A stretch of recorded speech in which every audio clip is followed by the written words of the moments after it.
Villains Incorporated ends on a largely optimistic note for the main characters, but sets the stage for a more dangerous world going forward.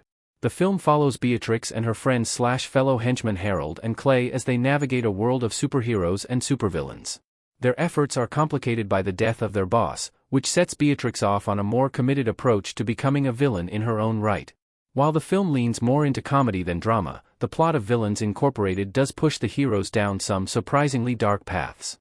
By the end of the film, there have been some notable deaths and huge fights, all resulting in a world that might be dealing with a dangerous superpowered vacuum.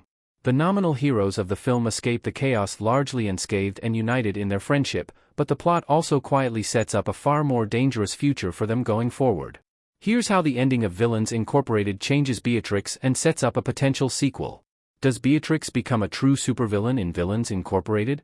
Becoming a superhero is the closest Beatrix comes to Breaking Bad. Villains Incorporated Film 16.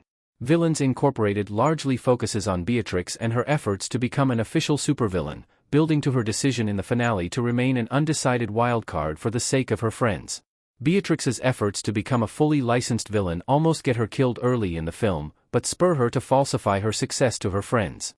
However, her crafty capabilities and dogged determination catches the attention of Sigma, who offers her the chance to become a superhero and spokeswoman for his products as a means of recruiting her. Much of the film's emotional arc focuses on Beatrix's internal struggle over her ambitions.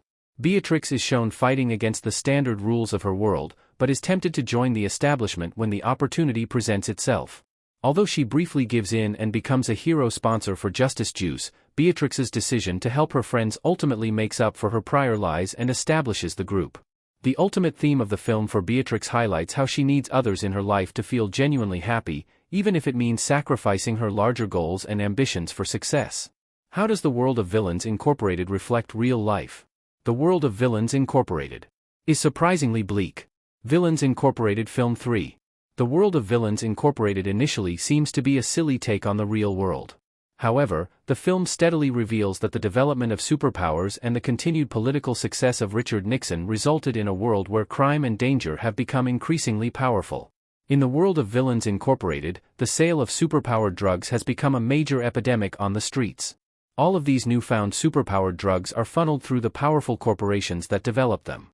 At the same time, Sigma operates in the open as a business owner. The reveal late in Villains Incorporated that Sigma runs a successful public business, and is even the one behind Justice Juice, highlights how dark the world of Villains Incorporated has become. Even the heroes like Captain Justice are painted in a dark light, as the nominal good guy in the film is revealed to be casually murderous towards his foes. Who survives the ending of Villains Incorporated? Villains Incorporated's biggest deaths, explained. While the main four characters of Villains Incorporated survive the events of the film, many of the film's other notable characters die before the end of the film. The subtly dangerous tone of the film is underscored in the opening scenes, which result in the accidental death of Winter General. Several minor characters also die throughout the film, including the villainous Megadeth on the orders of his ex-wife Deb. The two biggest deaths in the film are Captain Justice and Sigma. Led to believe that Beatrix and her allies are dangerous, Captain Justice attacks the main characters at their hideout. Captain Justice comes close to murdering them, but the pacifist Clay is able to use a superweapon stolen from the dead Megadeth to kill Captain Justice. This leads to the events that break up the main characters for a time, and leaves an opening for Beatrix to briefly replace the fallen hero as the mascot for Justice Juice. After giving up that life to save Alex, Beatrix is able to ultimately trick Sigma into destroying himself.